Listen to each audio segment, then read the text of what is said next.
Queridos hermanos, vamos a leer hoy la primera carta a la iglesia de Corinto, a los Corintios del apóstol Pablo, capítulo 1, y después vamos a leer el Evangelio de Mateo, capítulo 25.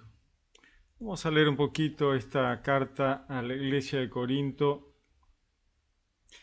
Corinto era un lugar bastante complicado, ¿no? Era un lugar de mucho movimiento, mucho dinero, puerto, ahí había muchísimo dinero y muchísimo movimiento de mercaderías. Había un templo, era una ciudad grande, 400.000 habitantes. Había un templo pagano, obviamente, a Venus y había ese templo tenía 1.000 prostitutas. La prostitución era parte de la religión. Era un lugar bastante complicado. Bueno, en esa situación, este, Pablo deja una iglesia, ¿no? En su evangelización a los gentiles. Vamos a leer esta carta de los Corintios, el capítulo 1. A ver qué nos dice. Decía Pablo: Pablo, llamado a ser apóstol de Cristo Jesús por la voluntad de Dios, y Sóstenes, el hermano, a la iglesia de Dios que está en Corinto, a los santificados en Cristo Jesús, llamados a ser santos, con cuantos en cualquier lugar invocan el nombre de Jesucristo, Señor nuestro, de nosotros y de ellos, gracia a vosotros y paz de parte de Dios, Padre nuestro y del Señor Jesucristo. Bueno, la forma en que el apóstol Pablo encabeza la carta a esta gente, ¿no? De parte de él y de Sóstenes, que, que era la persona que estaba en ese momento ayudándole a él. Le dice a la iglesia de Dios que está en Corinto, a los santificados en Cristo Jesús. Él está diciendo, bueno, que a través de haber aceptado la buena nueva, el cristianismo, son santificados en Cristo, llamados a ser santos, ¿no? Con cuantos en cualquier lugar invocan el nombre de Jesucristo, ¿no? Esto de no sentirse solos, ¿no? No es un grupo ahí suelto, sino que forman un grupo con todos aquellos cristianos, estén donde estén en cualquier parte del mundo. Dice: Señor nuestro, de nosotros y de ellos, gracia a vosotros y paz de parte de Dios, ¿no? La gracia, la gratuidad de Dios a vosotros de parte de Dios, y la paz, ¿no? La paz de el shalom, ¿no? La paz del judaísmo, la paz que Cristo después traía, ¿no? La paz les dejo, la paz, mi paz les doy. Este tema de la paz tan importante, tan necesaria, tan parte de Dios, ¿no? La paz es algo que es de Dios.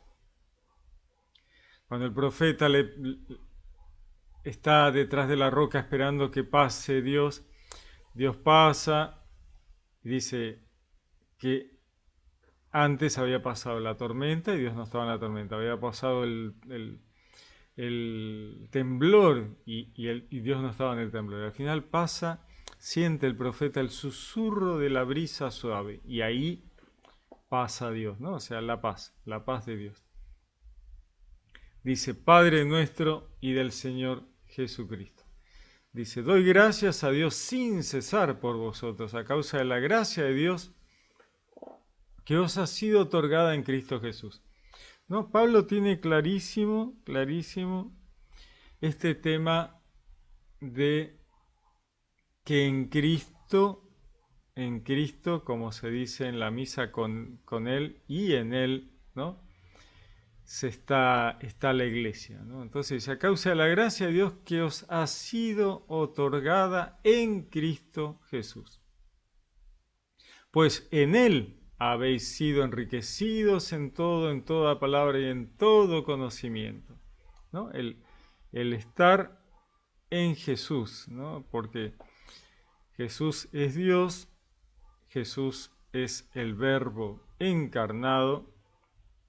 En realidad, el Verbo encarnado es Jesús, ¿no? Ya que Yeshua, que significa la salvación de Yahvé, es el nombre de la encarnación terrenal del Verbo.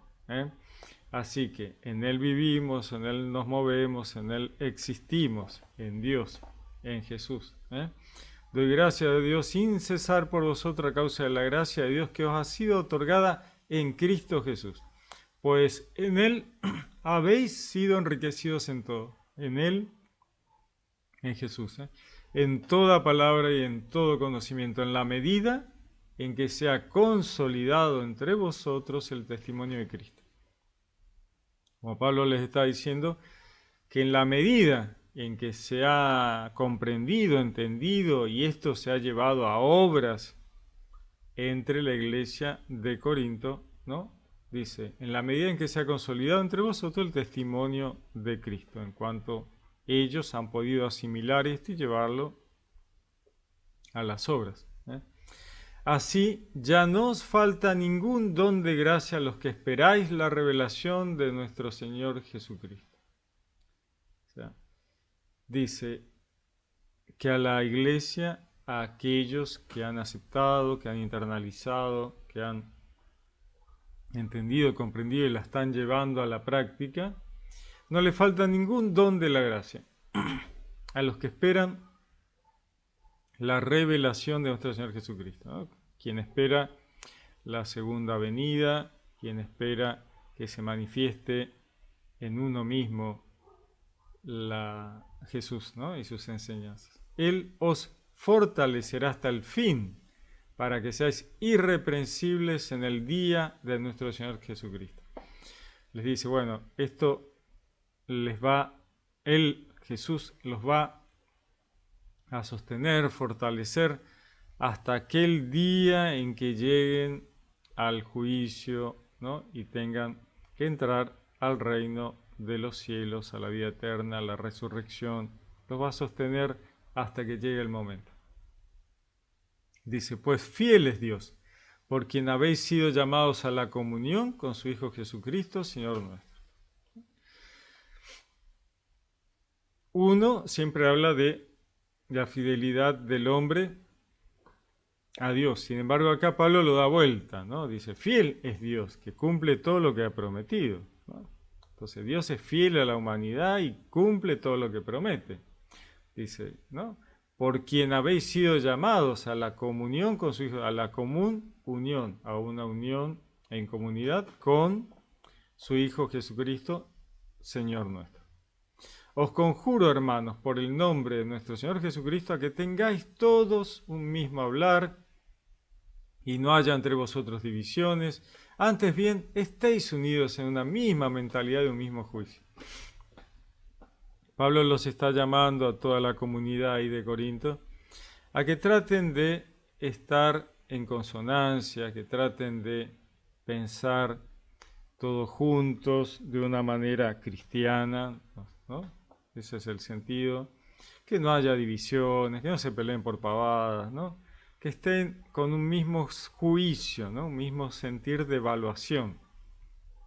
Que habiendo adquirido las enseñanzas de Jesús, la buena nueva, juzguen todos de manera similar. Que tengan un mismo sentido de la realidad, ¿no? Porque uno siempre juzga, ¿no? Por otro lado, no es eso emitir juicio sobre el otro, no, este es un pecador, se tiene al infierno, no, eso no, tiene que ver con una evaluación de la realidad. Todos deben evaluar la realidad de la misma manera al tener todos un pensamiento cristiano. Dice, porque, hermanos míos, estoy informado de vosotros por los de Cloe, que existe en discordia entre vosotros. Bueno, acá viene el tema, ¿no? Por los de Cloe, por la casa de alguien de la comunidad que había le había contado a Pablo que había problemas en la comunidad. Dice que existen discordia entre vosotros, ¿no? Me refiero a que a cada uno de vosotros dice, yo soy de Pablo, yo de Apolo, yo de Cefas, yo de Cristo. Dice Pablo, ¿está dividido Cristo? ¿Acaso fue Pablo crucificado por vosotros? ¿O habéis sido bautizados en el nombre de Pablo? ¿Qué ocurría? Los griegos estaban muy acostumbrados a seguir una escuela de un filósofo, ¿no? Entonces decían, no, yo estudié con fulano, ¿no? Y el otro decía, ah, pero yo estudié con menganito, ah, no, pero yo estudié con este, y yo soy discípulo de aquel otro, y cada uno peleaba por su maestro. Bueno, Pablo les dice, chicos, esto en el cristianismo no funciona, así no vamos a ningún lado. No tiene ninguna importancia quién fue el que les enseñó. Acá el punto es tener la enseñanza de Cristo presente, no quién es su maestro. No tiene sentido, ¿no? O sea, dice, ¿está dividido Cristo? ¿Acaso Pablo fue crucificado por vosotros? ¿O habéis sido bautizados en el nombre de Pablo? ¿No? Como diciéndole, chicos, a ver, bajen un poco, o sea, están confundidos, ¿no? Dice, doy gracias a Dios por no haber bautizado a ninguno de vosotros fuera de Crispo y Gallo, dos personas de la comunidad, ¿no? O sea, miren si los hubiera bautizado, ahora tendría un montón de gente diciendo, ah, a mí me bautizó, ¿no? O sea, cosa de chicos, ¿no? Que por lo general uno comete esos errores de manera muy común. Ah, no, yo estoy en esta comunidad, o yo estoy en aquella comunidad, no, yo estudié con fulano, yo estudié con mengano. Bueno, esas cosas no están buenas. Dice, así nadie puede decir que habéis sido bautizado en mi nombre. Ah, sí, también bauticé a la familia Estefanes. Por lo demás, no creo bautizado a ningún otro, porque no me envió Cristo a bautizar, sino a predicar el Evangelio, y no con palabras sabias, para no desvirtuar la cruz de Cristo. Pablo está diciendo, mira, vengo y hablo llanamente. No vengo con grandes discursos de términos, ¿no?, complejos que a mucha gente le gustan. Diciendo, no, yo vine con lenguaje llano, no con palabras sabias, para no desvirtuar la cruz de Cristo, ¿no? O sea, no complicar tanto el discurso que termine desvirtuando el verdadero mensaje. O sea, cuanto más llano el mensaje y más llega a todo el mundo, mejor. Si ponemos palabras raras, la gente no va a entender de qué le estamos hablando. ¿Cómo estudió este tipo? No le entendí nada, pero ¿cómo estudió? ¿Cómo estudió? No entendí nada, pero se nota que el tipo estudió. Bueno, no. Entonces Pablo dice, no, mira, ¿no?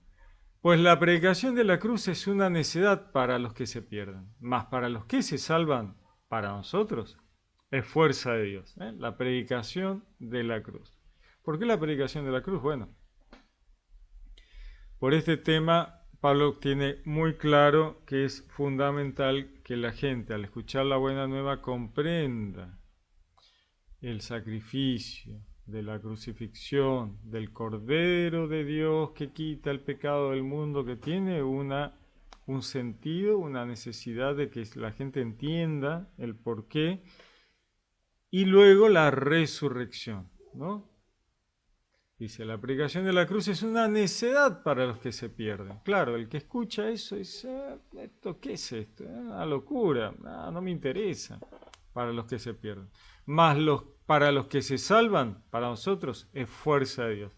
Porque el comprender este juego, este mecanismo en el cual Dios cumple con unas reglas que no son de Él, que es la de los sacrificios humanos al principio y luego de animales, para perdón de los pecados, una cosa que no tiene sentido,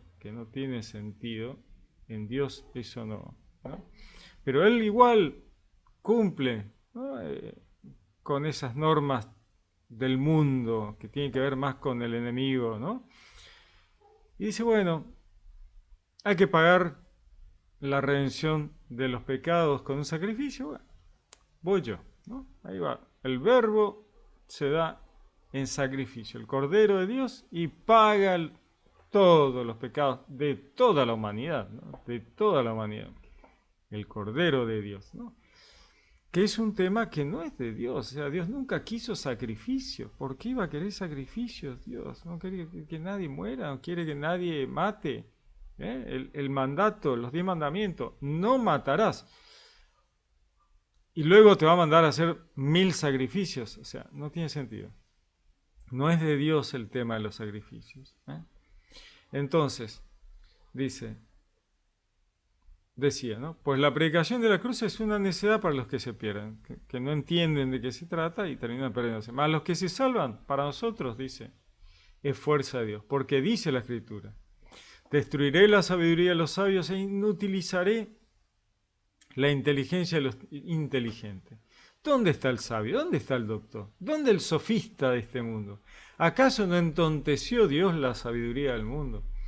¿No? Como diciendo tanto este filósofo acá hablando discursos, ¿no? Y haciendo tantas escuelas de filosofía y acá traigo otra cosa, ¿no? Traigo otra cosa que no está en todo este discurso, en todo este estudio filosófico, ¿no? La sabiduría de los sabios, ¿no? Está ahí en Grecia, ¿no? La inteligencia de los inteligentes, ¿no? Aquellos que desmenuzan, analizan todo el tema. Él dice, no, hay que entender a Cristo, ¿no? A Cristo que dio su vida por la humanidad para perdón de todos los pecados de toda la humanidad y que murió por la humanidad y resucitó mostrándonos la vida eterna, ¿no? La resurrección. De hecho, dice, como el mundo, mediante su propia sabiduría, no conoció a Dios en su divina sabiduría, quiso Dios salvar a los creyentes mediante la necedad de la predicación, ¿no? Dice el mundo, la mundanidad, ¿no? La mundanidad, la pasión, la terrenalidad, en esa sabiduría terrenal, no conoció a Dios en su divina sabiduría, en la sabiduría trascendental. Siempre que pienso en esto, ¿no? En la sabiduría del mundo y la sabiduría divina, pienso en Salomón, que era un tipo sabio terrenalmente, pero no trascendentalmente. A él le faltó esto, la sabiduría divina, ¿no? Dice, quiso Dios salvar a los creyentes mediante la necedad de la predicación, ¿no? Porque para mucha gente la predicación era algo de necios, no tenía ningún sentido. Dice, así mientras los judíos piden señales, los judíos le iban pidiendo señales de que realmente era Dios el que obraba, ¿no? Haced señales, le decían a Jesús. A ver, ¿qué señal vas a hacer? ¿No? Y los griegos buscan sabiduría, ¿no? Este tema de las escuelas filosóficas, ¿no? Nosotros, dice Pablo, predicamos a un Cristo crucificado, escándalo para los judíos y necedad para los gentiles, ¿no? Mas para los llamados, lo mismo judíos que griegos, un Cristo, fuerza de Dios y sabiduría de Dios, ¿no? Un escándalo para los judíos, ¿no? ¿Cómo el Mesías iba a morir en una cruz romana ahí clavado? No, es una cosa escandalosa, una locura, ¿no? Y necedad para los gentiles. Yo no creo nada de eso, cosas, ¿no? Dice, más para los llamados, lo mismos, judíos que griegos, un Cristo, fuerza de Dios, sabiduría de Dios. Porque la necedad divina es más sabia que la sabiduría de los hombres. Y la debilidad divina más fuerte que la fuerza de los hombres, ¿no? La necedad, lo que podría haber parecido de necio de Jesús, es absolutamente más sabia que toda la sabiduría de los hombres, ¿no? Hay que trascender, ¿no? Y la debilidad divina, haber muerto en una cruz como un esclavo, como el peor de los, ¿no?, criminales ahí clavado en una cruz, más fuerte que la fuerza de los hombres, ¿no? Porque venció a todo el mundo, venció todo lo terrenal, ¿no? Dice, mirad hermanos, ¿quiénes habéis sido llamados? No hay muchos sabios según la carne, ni muchos poderosos, ni muchos de la nobleza, ¿no? Pablo le dice, mírense un poquito la comunidad cristiana, mírense un poquito entre ustedes, ¿no? O sea, ¿quiénes son? No hay muchos sabios según la carne, o sea, no hay grandes filósofos ahí entre ustedes, ¿no? Ni muchos poderosos, ¿no? Jerarquías, ¿cuánto puede haber? Ni muchos de la nobleza, o sea, ¿cuántos hay? O sea, son todos... Volvamos a recordar los grandes conversos de esta primera evangelización entre los gentiles que hace el apóstol Pablo, ¿no? ¿Quiénes fueron los que más se convirtieron al cristianismo en ese primer momento? Bueno, mujeres y esclavos, ¿no? Los dos grupos más oprimidos, más relegados, más vulnerables, o sea, no les importaban a nadie, ¿no? Mujeres que no tenían ningún derecho, la mujer no tenía ningún derecho entre los romanos y los griegos, era al nivel de un chico, no podían hacer nada, y bueno, los esclavos, olvídate, ¿no? O sea, ya está. Justamente ambos, al recibir la palabra, comprendieron lo que dice la palabra. Decía el apóstol Pablo, en Dios no hay judío ni gentil, libre ni esclavo, ni hombre ni mujer. Entonces, cuando la mujer escuchaba, ¿no? Que, ¿por qué no tengo derecho? Y no, porque los dioses dijeron que el hombre está primero y la mujer está después, ¿no? Así que vos tenés que aguantártela, porque es una cuestión que viene de los dioses. Cuando Pablo les enseña, les dice, no, mire, eso no es así, no es así. En Dios no hay diferencia. O sea, hombre y mujer, no existe tal diferencia. Todos iguales, todos recibieron la potestad de cuidar la creación, todos se le dio la imagen y semejanza. No hay nadie por encima de nadie, eso no es de Dios, ¿no? Y entonces decían, claro, obviamente, tiene que ser así. Por supuesto, me han estado engañando, mintiendo, yo me convierto al cristianismo y que no me vengan más a decir que los hombres están por arriba de las mujeres, no tiene nada que ver. Fantástico, ¿no? Y en los esclavos pasó lo mismo. ¿Por qué soy esclavo? Porque los dioses te han predestinado a ser esclavo. La predestinación. Entonces, vas a ser esclavo vos, tus hijos, de tus hijos. No, no, no. Y yo del damo soy, estoy predestinado a ser damo. ¿Por qué? Por los dioses quisieron así. Y Pablo le dice, no, chicos, eso es todo mentira.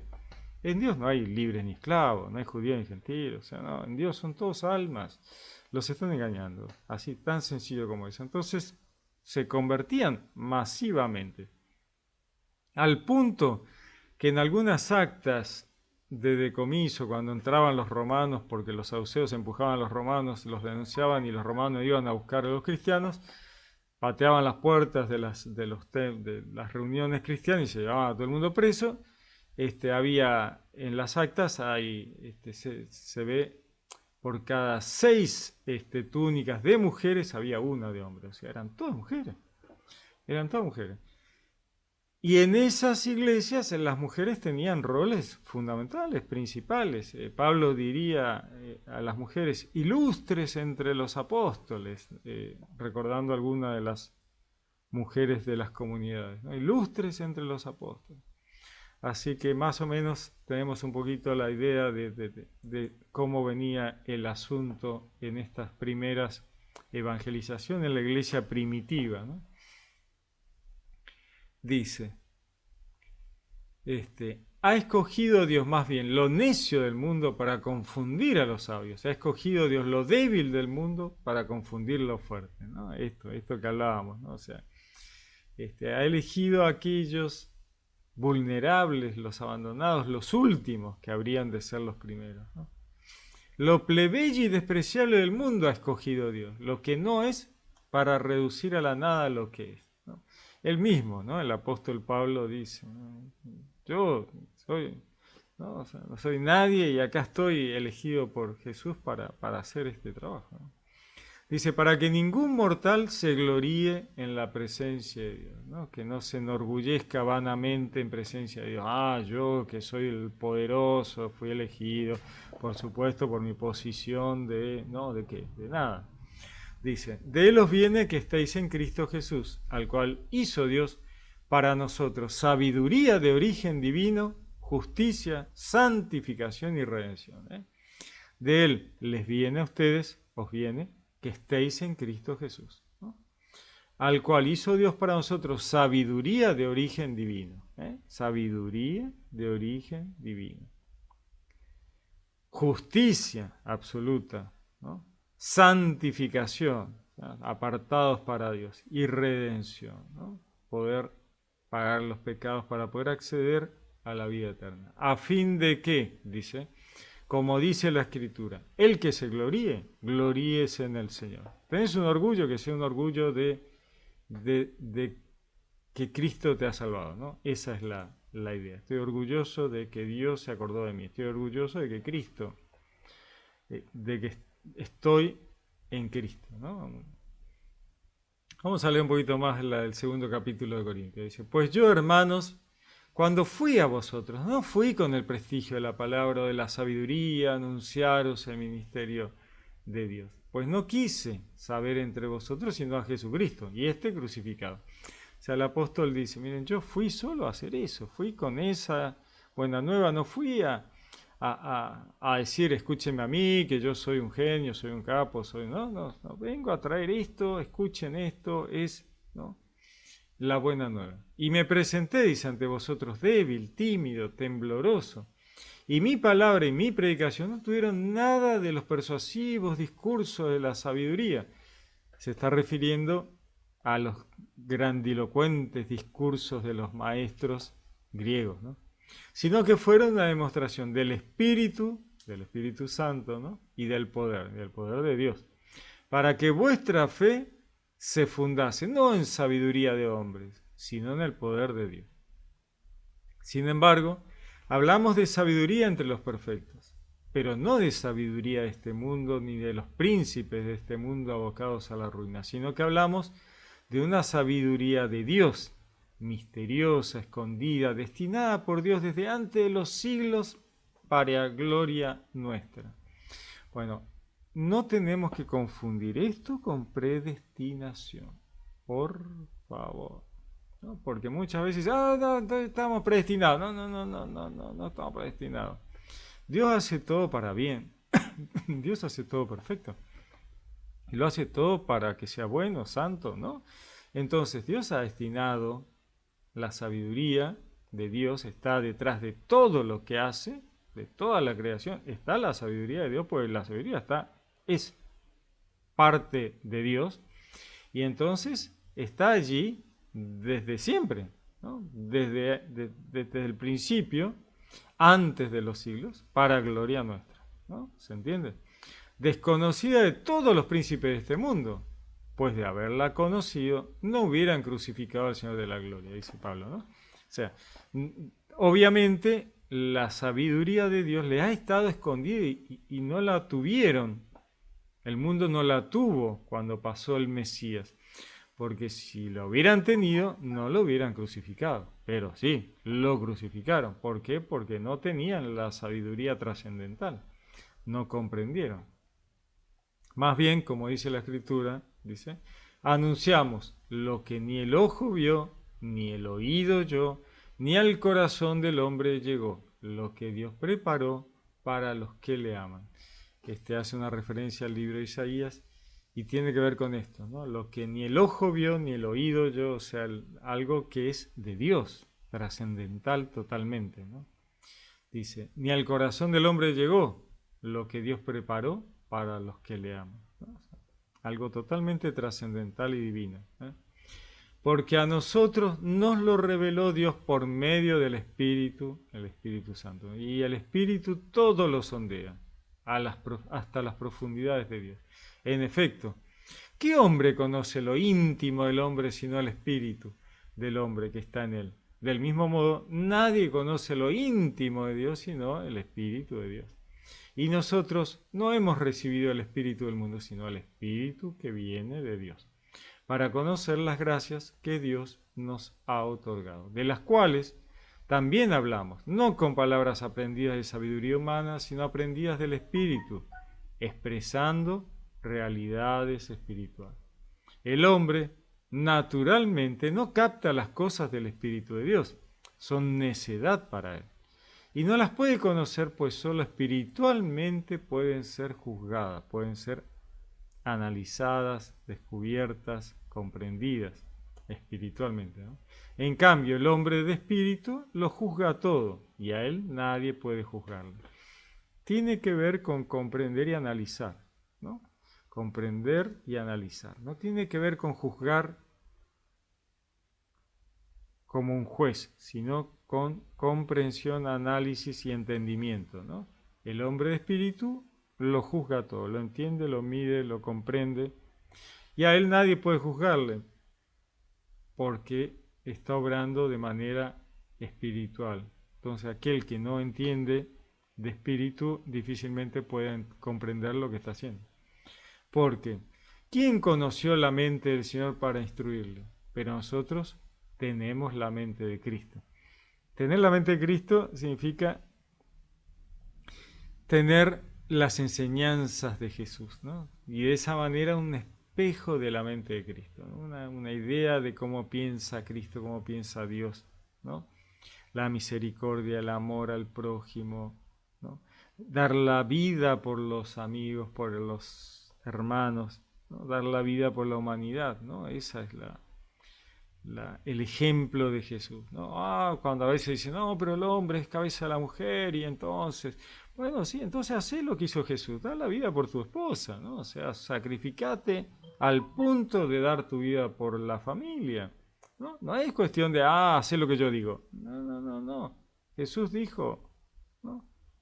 Fue allá y se crucificó, fue muerto, ¿no? O sea, es tremendo. Dio la vida por la humanidad, o sea, ¿no? Sacrificio absoluto. Ejemplo, si no seguimos el ejemplo, no tiene sentido. Dice Corintios 3, yo, hermanos, no pude hablaros como a espirituales, sino como a carnales, como a niños en Cristo. Os di a beber leche y no alimento sólido, pues todavía no lo podíais soportar. Ni aún lo soportáis al presente, pues todavía sois carnales. Porque mientras haya entre vosotros envidia y discordia, ¿no es verdad que sois carnales y vivís a lo humano? ¿No?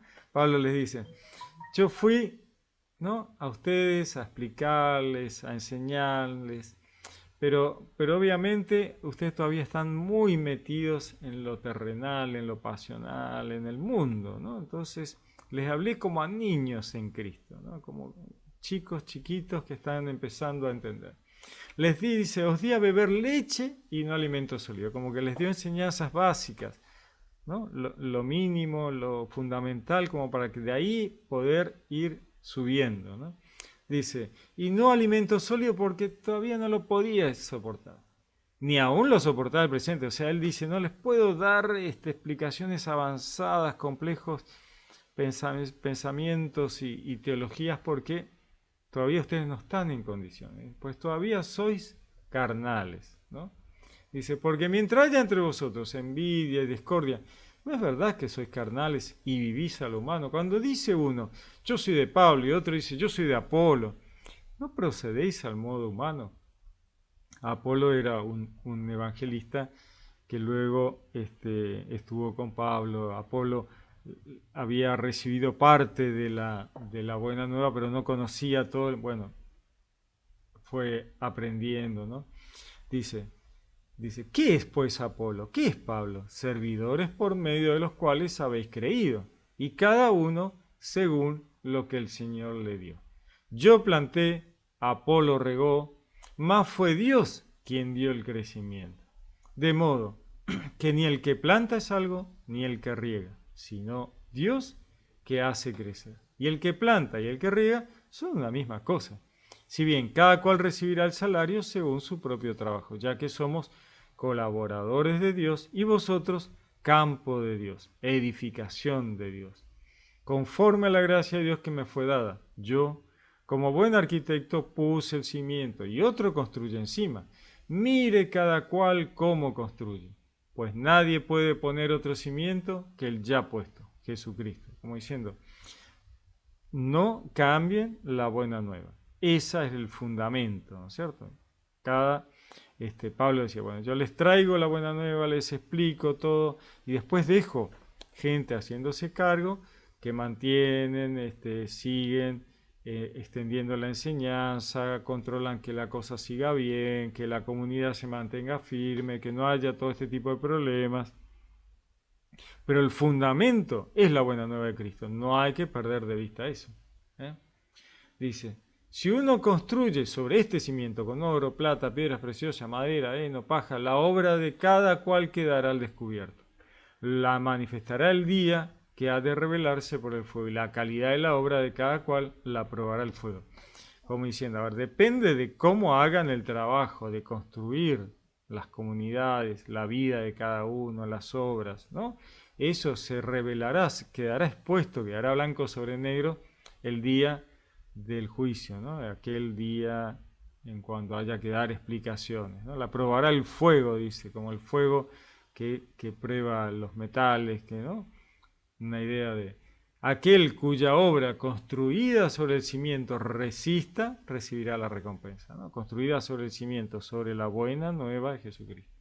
Mas aquel cuya obra quede abrazada sufrirá el daño. Él, no obstante, quedará salvo, pero como quien pasa a través del fuego, ¿no? Como diciendo, bueno, hiciste lo posible, trataste de hacer las cosas bien, no lo hiciste bien, te salió mal. Bueno, tal vez tu obra perezca porque no has hecho las cosas bien, pero si vos lo hacías pensando en Dios, pensando en Cristo, tratando de hacer las cosas por la buena nueva, vas a pasar como quien pasa a través del fuego, dice. ¿No sabéis que sois santuario de Dios y que el Espíritu de Dios habita en vosotros? Si alguno destruye el santuario de Dios, Dios le destruirá a él, porque el santuario de Dios es sagrado y vosotros sois ese santuario, ¿no? Les está hablando mucho porque, bueno, Corinto era un lugar muy complicado, ¿no? De mucho vicio. Entonces le dice, cuídense, cuiden su cuerpo, cuídense a ustedes mismos, ¿no? Si destruyen sus vidas, su cuerpo, ¿no? Están destruyendo algo sagrado, ¿no? Dice, nadie se engañe. Si alguno entre vosotros se cree sabio según este mundo, hágase necio para llegar a ser sabio. Pues la sabiduría de este mundo es necedad a los ojos de Dios. En efecto, dice la Escritura, el que prende a los sabios en su propia astucia. Y también, el Señor conoce cuán vanos son los pensamientos de los sabios. Así que no se gloríe nadie en los hombres, pues todo es vuestro. Ya sea Pablo, Apolo, Cefas, el mundo, la vida, la muerte, el presente, el futuro, todo es vuestro. Y vosotros de Cristo y Cristo de Dios. Buenísimo. Bueno, lindo, ¿no? Sigue, Corinto, pero bueno, vamos a parar acá. Interesante, ¿no? En los discursos de Pablo explicando, alentando a la iglesia, tratando de volver sobre las bases del cristianismo, de la buena nueva, ¿no? Interesante. Vamos a leer el Evangelio de Mateo capítulo 25. Decía Jesús explicando el reino de los cielos. Entonces dice, entonces, el reino de los cielos será semejante a 10 vírgenes que con su lámpara en la mano salieron al encuentro del novio. 5 de ellas eran necias y 5 prudentes. Las necias, en efecto, al tomar sus lámparas, no se proveyeron de aceite. Las prudentes, en cambio, junto con sus lámparas, tomaron aceite en las alcuzas. Como el novio tardara, se adormilaron todas y se durmieron. Mas a medianoche se oyó un grito, ya está aquí el novio, salid a su encuentro. Entonces todas aquellas vírgenes se levantaron y arreglaron sus lámparas. Y las necias dijeron a los prudentes, danos de vuestro aceite, que nuestras lámparas se apagan. Pero las prudentes replicaron, no sea que no alcance para nosotras y para vosotras. Es mejor que vayáis donde los vendedores y os lo compréis. Mientras iban a comprarlo, llegó el novio, y las que estaban preparadas entraron con él al banquete de boda, y se cerró la puerta. Más tarde llegaron las otras vírgenes, diciendo, Señor, Señor, ábrenos. Pero él respondió, en verdad os digo que no os conozco. Velad pues, porque no sabéis ni el día ni la hora. ¿No? Jesús dice, no se hagan los pícaros, no esperen para arrepentirse o hacer buenas obras 5 minutos antes de morirse, ¿no? O sea, hicieron una vida desastrosa, no hicieron lo bueno, no pensaron, esto no va a llegar nunca, dijeron, bueno, ¿sabes qué? Allá al final, bueno, cuando venga ahí veo, me arrepiento 2 minutos antes, dice, bueno, pero no podés programar el arrepentimiento, no puedes programar una vida buena, tenés que hacerlo hoy. ¿Vos qué sabés cuándo va a venir Dios? ¿Cuándo te va a mandar a buscar? ¿No? Y si te toca ahora y no estás listo, ¿qué vas a hacer? ¿No? ¿Cuántas explicaciones vas a tener que dar del otro lado? ¿Cuánto tiempo vas a quedar purgando, ¿no? Aprendiendo en un lugar que en el purgatorio? Vas a estar ahí quién sabe cuánto tiempo para poder resolver cosas que podrías haberlas resuelto mucho más rápido y sencillo en la tierra acá. Tener que dar tanta explicación del otro lado no va a estar bueno. O sea, no juegues con los tiempos, no no trates de adivinar cuándo va a mandar Dios a buscarte, pues no lo vas a saber nunca. Así que estate listo hoy, ahora, ya. Y entonces dormís tranquilo. ¿Quién sabe si uno despierta al otro día? Nadie, ¿no? Nadie sabe cuándo lo van a venir a buscar. Entonces hay que estar listo en el momento. No se puede jugar con eso, ¿no? Dice, velad pues porque no sabéis ni el día ni la hora. Continúa. Es también como un hombre que al ausentarse llamó a sus siervos y les encomendó su hacienda. A uno dio 5 talentos, a otro 2, a otro 1, a cada cual según su capacidad, y se ausentó. Enseguida el que había recibido 5 talentos se puso a negociar con ellos y ganó otros 5. Igualmente el que había recibido 2 ganó otros 2. En cambio el que había recibido 1 se fue, cavó un hoyo en la tierra y escondió el dinero de su señor. Al cabo de mucho tiempo vuelve el señor a aquellos siervos y ajusta cuenta con ellos. Llegándose el que había recibido 5 talentos, presentó otros 5, diciendo, Señor, 5 talentos me entregaste, aquí tienes otros 5 que he ganado. Su señor le dijo, bien, siervo bueno y fiel, en lo poco has sido fiel, al frente de lo mucho te pondré, entra en el gozo de tu señor. Llegándose también el de los 2 talentos, dijo, Señor, 2 talentos me entregaste, aquí tienes otros 2 que he ganado. Su señor le dijo, bien, siervo bueno y fiel, de lo poco has sido fiel, al frente de lo mucho te pondré. Entra en el gozo del Señor. Llegándose también el que había recibido 1 talento, dijo, Señor, sé que eres un hombre duro, que cosechas donde no sembraste y recoges donde no esparciste. Por eso me dio miedo y fui a esconder en tierra tu talento. Mira, aquí tiene lo que es tuyo. Como diciendo, mira, acá tenés lo que me diste. Ya está. O sea, no me pidas nada, no vengas con problemas, ¿no? Yo sé que vos sos un tipo complicado. Acá está, te guardé lo tuyo, acá te lo devuelvo. No. Dice, mas su señor le respondió, siervo malo y perezoso, sabías que yo cosecho donde no sembré, recojo donde no esparcí. Debías, pues, haber entregado mi dinero a los banqueros y hacia el volver yo habría cobrado lo mío con los intereses. Quitadle, por tanto, su talento y dádselo al que tiene los 10 talentos, porque a todo el que tiene se le dará y le sobrará, pero al que no tiene aún lo que tiene se le quitará. Y ese siervo inútil echadle a las tinieblas de afuera. Allá será el llanto y el rechinar de dientes. Cuando el Hijo del Hombre venga en su gloria acompañado de todos sus ángeles, entonces se sentará en su trono de gloria, serán congregados delante de él todas las naciones, y él separará a los unos de los otros, como el pastor separa las ovejas de los cabritos. Bueno, ¿qué nos dice? Es durísimo esto, ¿no? O sea, Dios dice, Jesús dice, ¿no? O sea, te doy responsabilidades porque conozco tu alma, sé que vos estás en condiciones de poder hacer cosas, entonces te pongo una meta un poquito más alta, ¿no? O sea, yo sé que vos estás haciendo las cosas, te conozco, ¿no? Conozco tu alma, tienes dones que te he ido dando porque has hecho cosas, has obrado correctamente. Entonces yo te doy un poco más todavía. Bueno, tenés que usar esos dones y hacerlos producir en obras, ¿no? Bien, cuando llegó el momento de pedir explicaciones, esta persona, esta alma que había recibido esos dones porque le había demostrado a Dios que podía ser, tener responsabilidades, Dios le había dado más responsabilidades aún, y esta persona las había administrado lo mejor que pudo, y cuando llega allá a dar explicaciones, muestra, mirá, con los dones que vos me diste yo hice todo esto. Bien, bárbaro.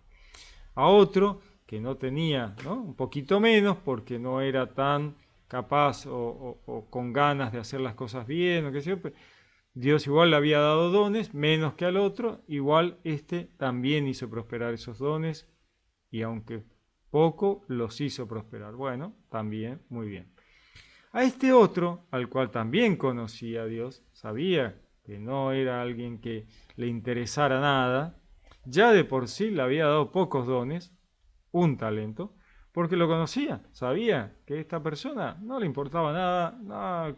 Entonces, poca responsabilidad te doy, porque la verdad que, y ojalá con esa poca responsabilidad hagas algo para salir adelante y mostrar que sos capaz de conversión, de revertir, porque si no, no te hubiera dado nada, ¿no? Y listo, o sea, si yo sé que no estás, que no te importa, no te interesa, y así todo te estoy dando algo, dones, para que te pongas, te conviertas, te reflexiones y hagas algo con eso, por lo menos, ¿no?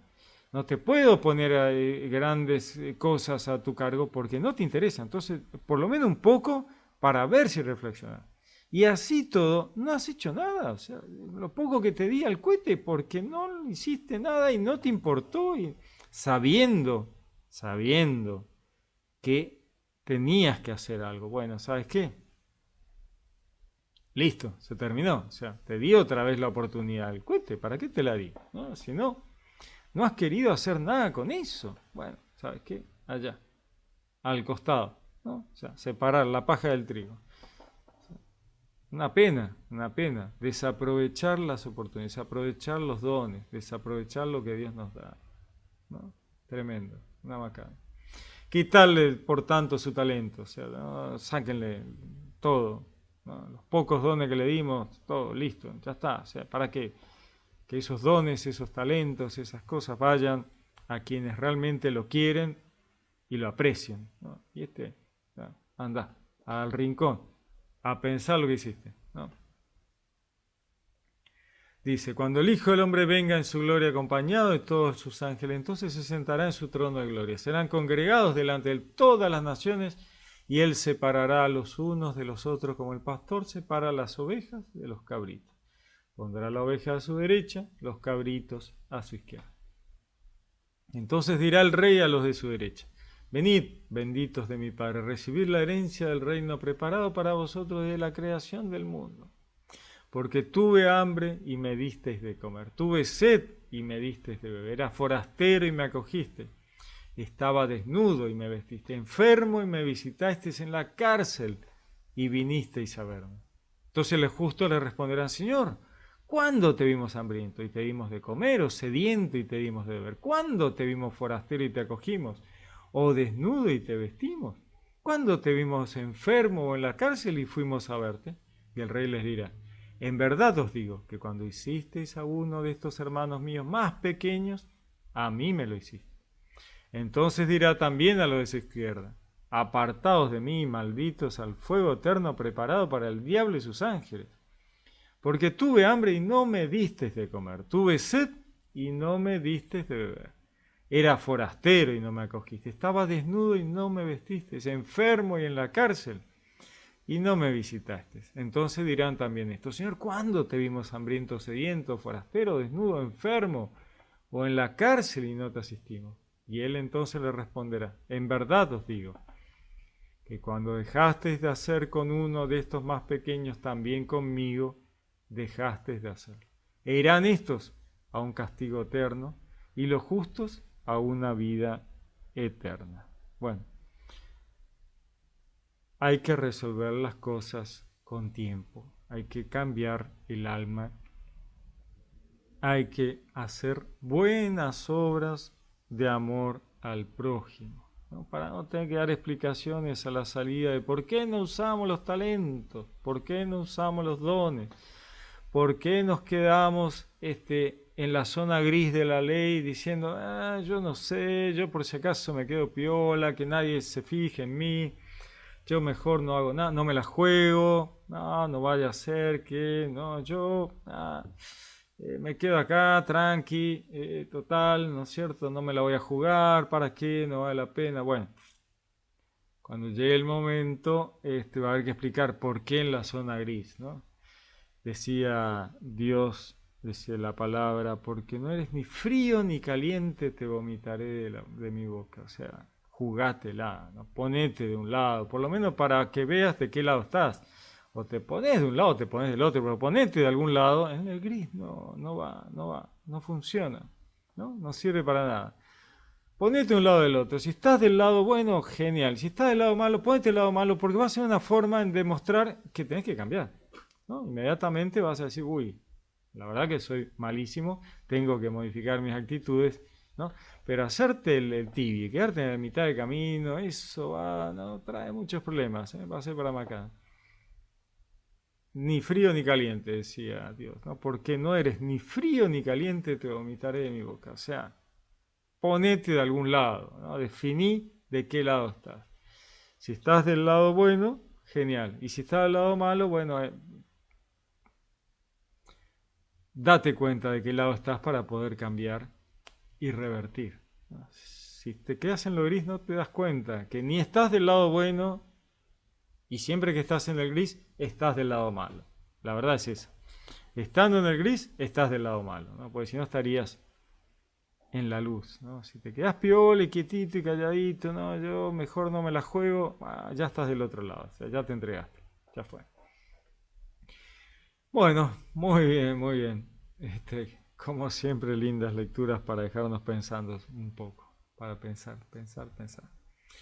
Muy bien, les deseo un lindo día, que Dios los bendiga, los saludo con gran afecto, les habló Pablo Castro.